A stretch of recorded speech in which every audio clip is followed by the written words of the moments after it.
live. Good morning, everybody. Daniel Ellison, the average dude. Happy Monday. Good morning, Freddie Blanton. Good morning, Daniel. The cool thing this morning was I had no intro video. No intro video at all. It was just a black screen, no music. So I just had to wait on this right here. And there's your sign. And I look much cooler doing that, though. And you didn't have the fancy mug. You got that big tin thing. I don't know how you carry that thing around. It looks too big. I'm jacked, player. You jack. Did you work out this morning? Daniel. Come on, Yes. man. It's Yes. a question. It's a question. It's a mindset show. We've done it for over D1 Spartanburg, 5 a.m.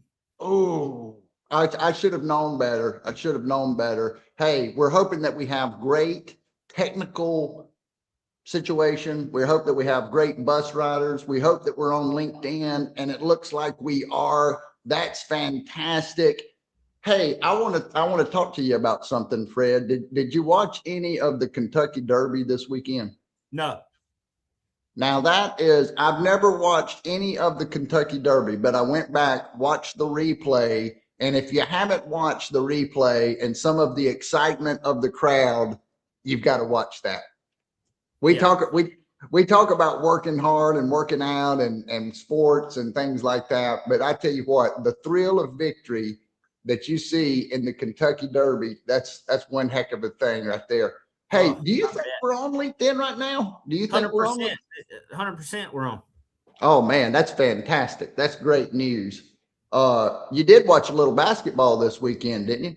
Yeah, I did watch some of the NBA playoffs. You know, we're geared more towards the basketball family than a horse racing family. That's right. That's right. Well, if you see that, you're going to know why I brought it up. If you see her reaction, you're going to be like, oh man, I can't believe I missed that.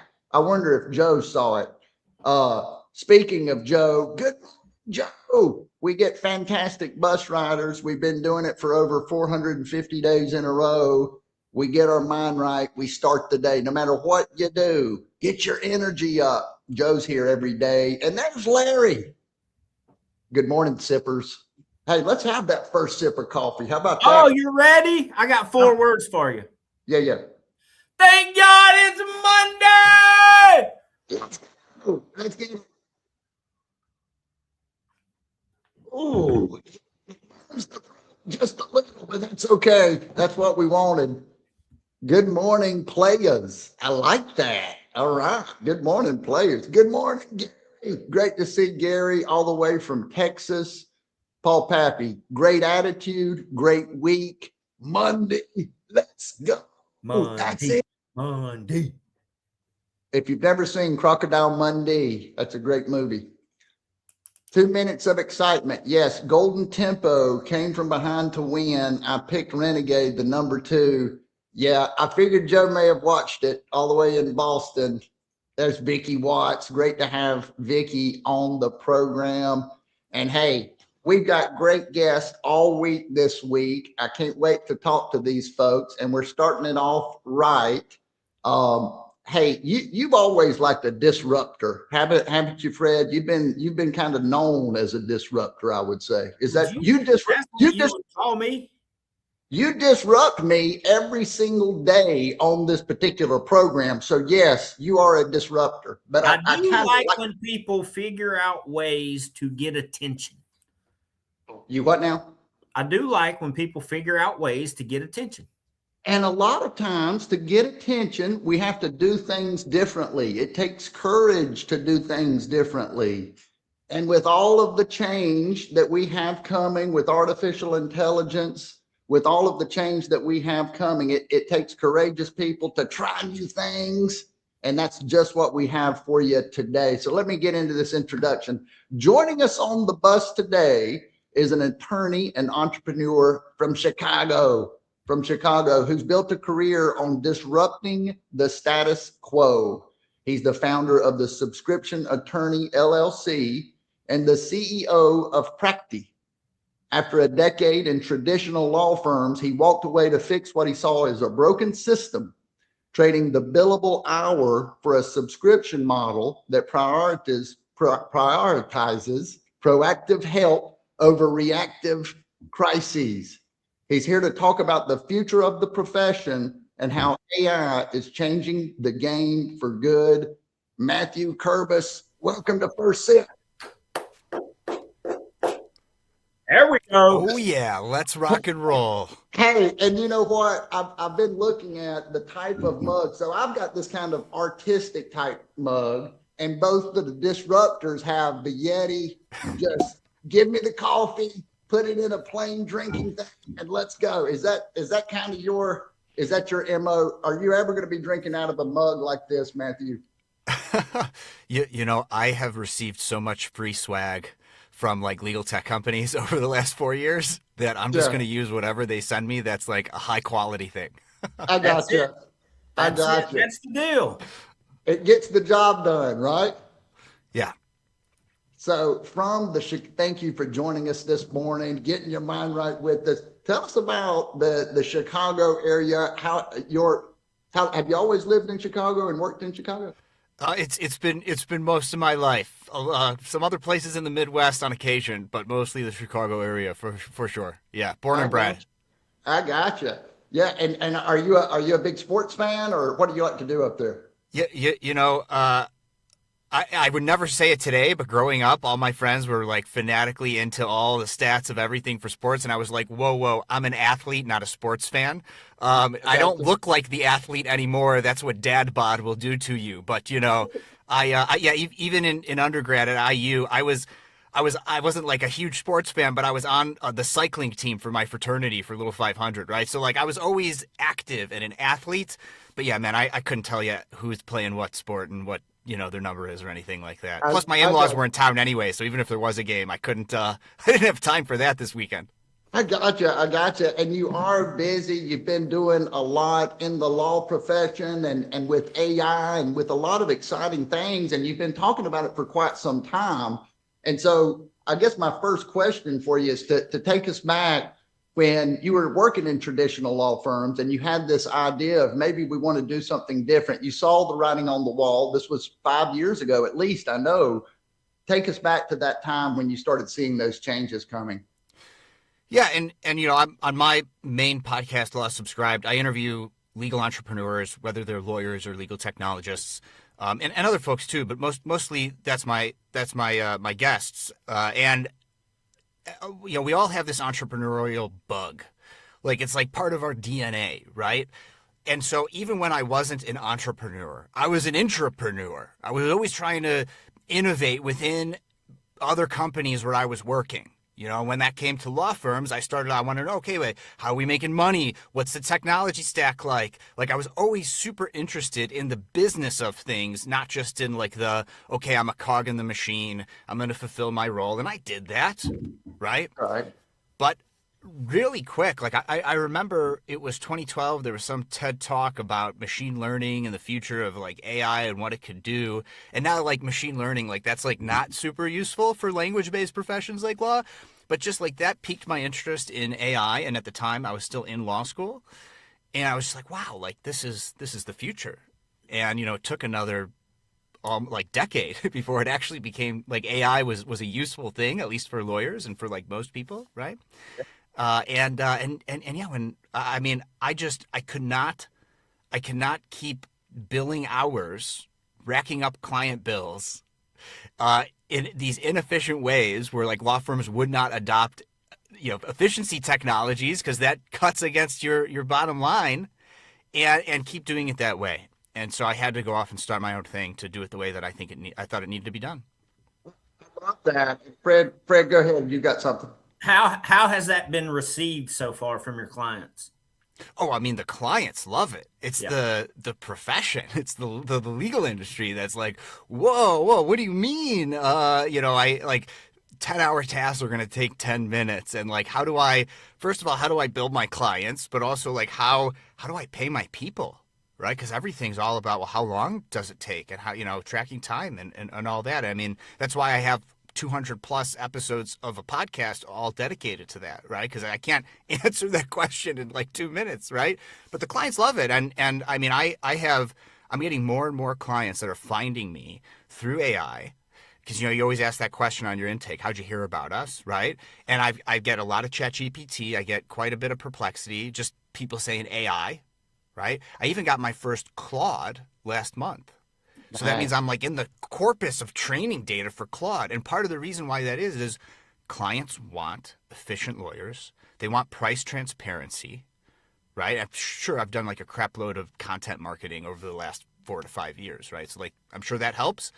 But also I'm working with some like answer engine optimization experts in the legal industry, and they suspect just being transparent with your pricing on your website, like help when people say to their AI, okay, I need a lawyer to help me with this contract or whatever legal situation. Who should I hire and what are they going to cost? The AI wants to be able to answer that question. And I've had pricing live on my website since I launched my firm in March of 2022. Right? And so clients love it. And I taught them all about, I can offer this transparent pricing and lower pricing because I'm efficient, I'm fast, I'm using AI, I'm using automation, I'm using all the tech. So clients, this is what they're looking for. You are a disruptor right now. Yeah. Yes, absolutely. And I want to get into how I found Matthew, but I think he said something important there. He said and I think it's important because all of us, things are changing, right? No matter what industry you were in, everybody that's on this bus needs to be thinking, I think, in those types of mindsets where it's like, I'm not just a cog in the wheel. I need to think about how this operates and how we've been doing things and what might change with this new information. And that's what really led me to Matthew. So I was looking and using Grok. So that's just Twitter. So there's another one for you, right? And I was just researching marketing for lawyers. And I thought, man, the knowledge is out there. The game's going to change. How are they going to change? And what came to my mind, I started asking AI about proactive versus reactive, right? Like if I'm just sitting there and someone's coming to me for knowledge, I'm in a great position. But now if they have the knowledge, the game is changing. So I started asking, hey, who sees this? Who is being more proactive? And the name said Matthew Kurbis. I looked up Matthew and he's on LinkedIn doing lives and things like that. I said, it's perfect. I want to talk to this guy. So I just wanted to share how I found you because that's the way that folks are asking questions. AI. You got to be discoverable by AI. It's like that planting a tree metaphor, right? It's like, when's the best time to plant a tree? 4 years ago, but today, if you didn't plant it 4 years ago, same thing for content marketing, same thing for getting out there, being live, being authentic, right? Obviously I did my research on you guys, before coming on the show. This is what you're doing. You're being authentic. You're getting out there, right? Like this is what you have to do, especially with all the AI slop. Being a human on the internet is really valuable. Yes, so that was the very thing. So on my profile, show you're human. We had a little discussion. He disrupted me about that, but I think that's so important. And I think Fred's got a question. Fred? Oh no, that's just no, we're good. Yeah, so it's just so important. And oftentimes, you see. Let me ask you this. Do you see what you're doing with Practi? Does it work in all practices of law? You were doing contract law, business law. Tell us about who you're working with, what they're seeing, and the challenges that you're facing from groups that you're talking to. Yeah. And so here's the thing. Like I'm a technologist, but I'm also not technical. My background's in philosophy and law. Oh, wow. Right. Okay. But I'm like I like to analogize like AI and like users of AI and builders of AI with like blacksmiths and like knights in shining armor. Right. Okay. So like some are both. Some like they could build the tools, they could put on the armor, they could go out and they could use it, or they could wear it. But when you're both, you're maybe not going to do one of them better than the others. Then there are just the builders. We're building AI. We're building layers and software solutions on top of AI, right? And we're just builders. I'm the expert knight. Like, give me all the tools, and I'm going to wear it, and I'm going to use it. My tech stack's over 80 tools and platforms, right? So if there was a solution out there that let law firms do subscription billing in an automated way where clients are in the driver's seat in an e-commerce-like experience where they could, like, go and sign in and check out in a cart and buy more legal services, change their subscription levels, I would have found and used that software. And I asked, I know CEOs of legal tech companies. I pled. I was like, please make this for me. I will be your first subscriber. Years went by. Nobody made it. I said, screw it. I'm going to make it. And so I partnered with a Google software developer, and we've built Practi. And like now my firm since November, which is before it was live for everyone else. Since last November, that's been my platform that I'm using for clients to subscribe to my law firm. And that's the platform other lawyers can use to have an e-commerce-like experience they could offer to their clients. We even have tools and solutions and resources to help them with subscription billing, regardless of practice area, regardless of jurisdiction, right? How to structure, how to tier. If you just go to notebook.practi.ai, that's 270 plus resources I've curated, some of them private, a lot of it my podcast, what's out there on the internet. And any lawyer can ask any questions of like, okay, I'm an immigration attorney, or I'm a divorce attorney, or business law attorney, whatever. How do I structure my subscriptions? And it will answer based, and like, it's my second brain. So like when I'm helping other lawyers or other law firms, or whether it's for Practi or I do a little bit consulting, less and less these days. That's why I have Practi. I'm using it, and I was like, well, that's the answer I would give. Yeah, yeah, absolutely. Absolutely. And you're just kind of tying everything together. That the knowledge is there. Now we need a human being's perspective on this data. How, the person that's shaking hands with the judges that knows, hey, what are my real chances on making this thing happen or not? Is that kind of the way? Yeah, absolutely. I think that, like, just like, now, to a certain sense, some of these things are going to be commoditized, right? Like when I go buy a chair or a piece of furniture from a furniture store, it's manufactured by machines, right? But if I want a beautiful piece of handcrafted furniture, made by hand, right? I'm going to get the best piece of furniture I've ever had ever. But at the end of the day, it's still, a lot of times, it's still the humans designing that furniture and coming up with taste. And one of the things the AI is not as good at, and maybe it will be in the future, but like is taste, right? And there's certain music things where like, okay, like they're doing like blind tests like Coke, Pepsi, but it's like music made by AI, made by humans. And people are picking some AI music, but I still think the curated stuff is always going to be better. I just gave a talk. It's actually coming out on my podcast this week called, or it's next week. It's called Curation and Taste Are Our Superpowers. Yes, AI gives us superpowers, right? All of our knowledge, it could tap into that, semantic search, incredible things that it could do for us. But what we can do as humans is curating what it's pulling from and restraining it so it only pulls from the things we've curated. That's why I love Notebook LM. And I apply my taste in the way that I want to do things, right? So like if I'm putting together an employee handbook for a client, and we're going to create a presentation from that for their employees. I'm using Notebook LM's tool to create a video overview, but I'm saying, you are Julie's upbeat assistant, and you're going to make the boring parts interesting when you're explaining these sections of the handbook, right? And so I'm applying my creativity and my taste to like using AI to make a resource that's useful to my client. And if you just use the default mode, it's going to be blah and boring and as sloppy as everything else out there on the internet. Absolutely. Yeah. So it's really about how we use the tool, how we apply what we have. And I want to talk to you about if someone's listening right now and they've got the billable hour in their office right now and they're thinking about the challenges. What sorts of things do you think are coming up that would make them hesitate, and who is a great candidate to make this move right now today? You really need to consider this and take a look. Yeah. So if I just have the ability to suggest one AI tool to anybody, it's actually Perplexity. And one of the reasons why is it's multi-model. It doesn't care about which is the best tool for whatever thing, Claude, Grok, ChatGPT, even some of these open source tools like Kimi, right? And so it's like, it's going to use all of them. Mm-hmm. And so it's the easiest $200 a month or $200 a year that I'll spend. And if I wish they could like let me gift it to family members, but they don't have like a gift card or like buy someone a subscription program, like it's that good. Yeah. Because you could just use that tool and be like, hey, I don't know, how to do subscription. I'd love for them to come to notebook.practi.ai. Now it's built for legal, but any service provider that's billing by the hour, like the writing's on the wall. I see. And Perplexity can do Uses all the tools. It's multi-model. It's multifunctional. So you could like draft documents. It does math. It integrates with Wolfram Alpha. So it actually it's like giving a probabilistic generative AI tool, a calculator, right? So like I really suggest that tool as a starting point to help any service provider be like, hey, how do I ditch the billable hour and use subscriptions? And it gives you citations to all of its answers. So it's not answering based off training data. I say don't use an AI tool if it's only answering you based off training data. You're just not going to have as reliable of results. That's one of the reasons I like Perplexity.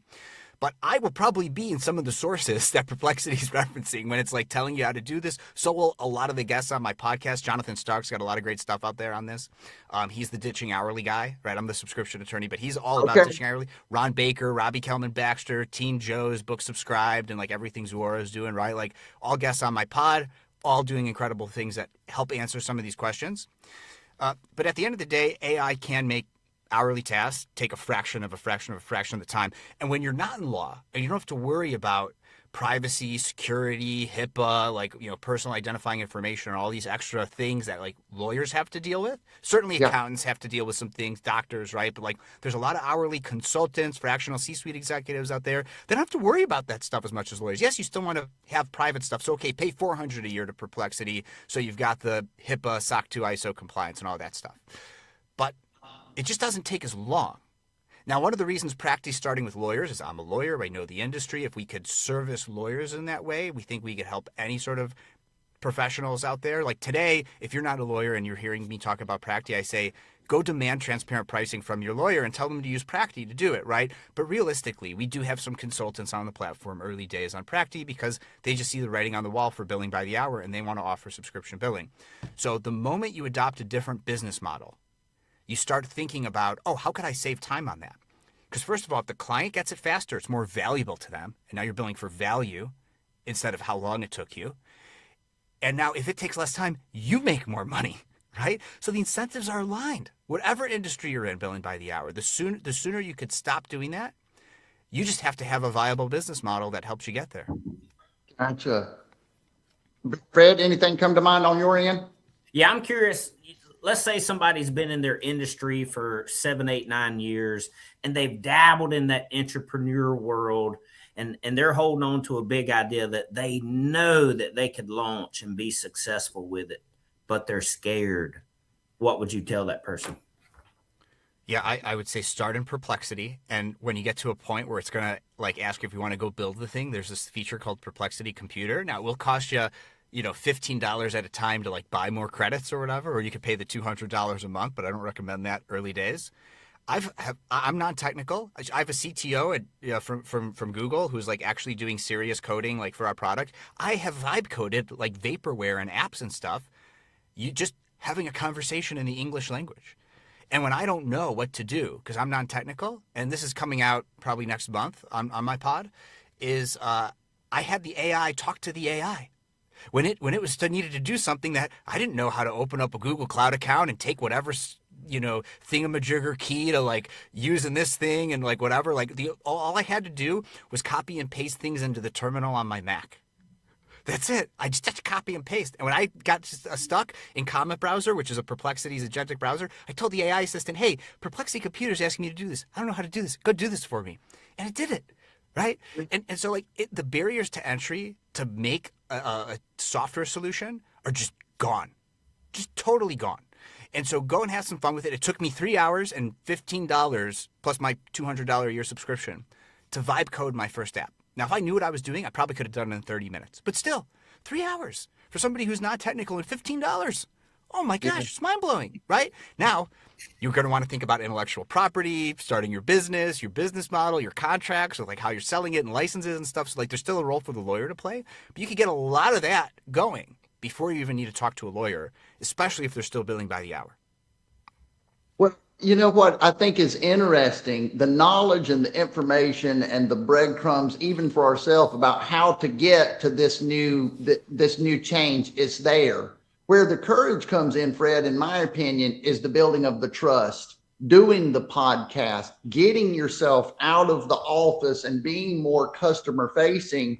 Because in my mind, when you now have a subscription model, you're more of a business development type of role. in lieu of waiting for things to come and playing the marketing game where we're just getting the phone to ring. We're going to have to get out. We're going to have to talk to people. We're going to have to show courage so that we can build trust. And that's more of a business development role, isn't it? I mean, you're going to have to be a little vulnerable so that people know who you are and want to work with you and want to subscribe to your law firm, right? Yeah, and I really cannot understate the value in like things like podcasting, like an interview-based show like what you guys are doing, right? Because I have 2 local podcasts for my community. I host and produce my local community theater podcast, okay? I host and produce my local Chamber of Commerce podcast, right? Both of them great for business. And even if nobody listens, we've got thousands of subscribers actually, which is crazy.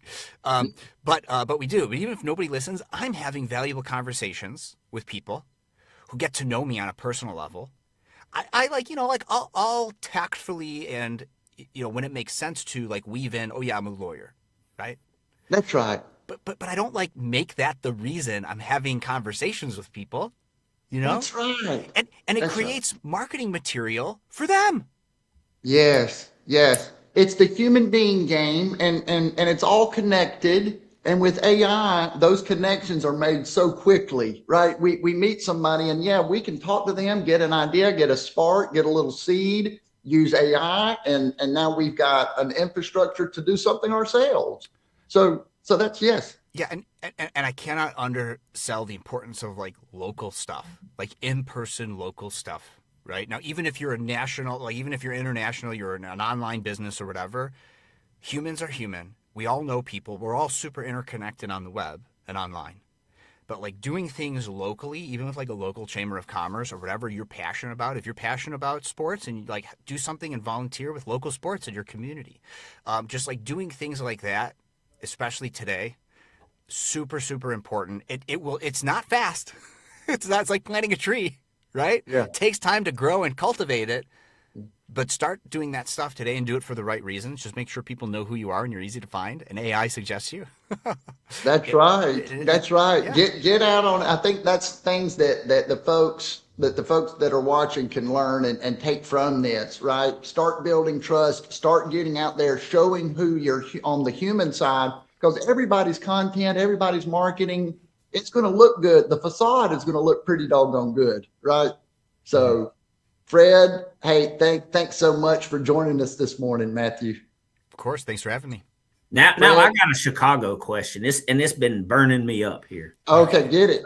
So when I go down to a local place called Taco Dog, Okay. and on the board it says Chicago Dog, and I order it, and it comes with tomato, celery seed, and some peppers and mustard. Is that a Chicago Dog? What I can tell you is it's funny that you're asking me this question because for the first like 100 episodes of my podcast, I would end every episode with, is a hot dog a sandwich and why? And sometimes the answer I would get is like a normal, not in Chicago hot dog is not a sandwich, it's a hot dog. But when you put as much crap on there on a hot dog in Chicago, then it's basically a sandwich, right? It's like an open face. Like this. Right? You gotta I mean, you'll get different opinions. What the one thing for sure is if it has ketchup on it, it is not a Chicago dog. That is like the one biggest qualifier. Yeah. My co-host, he loves food. I cannot get him to stop talking about food. So it's unbelievable. But that's okay. We're going to have a chance to get some sweets later this week on Saturday at Little River when he's the Q. So, hey, Matthew, thanks so much again for joining us this morning. And I think that everybody took a little something from that. I see Vicky Watt said, Thanks for that, Matthew. I have my base 44 outline instructions. Need one AI to talk to another. I feel inspired to pull the trigger. So that's what we're looking for, right? That's what we're looking for. Just a little bit of that extra encouragement. And hey, I'm going to give Fred the final thought on this Monday. We got a long week. We got a big week. We want great things to happen. Fred, what you got for us? Oh, well, here's the deal. We just talked to an individual who is disrupting an entire industry. You can do the same. That's right. You can do the same thing. Keep your head on the swivel. Look for those opportunities. You're not just a cog in the wheel. I love that. Talk to y'all soon. See you tomorrow. Live 7:55.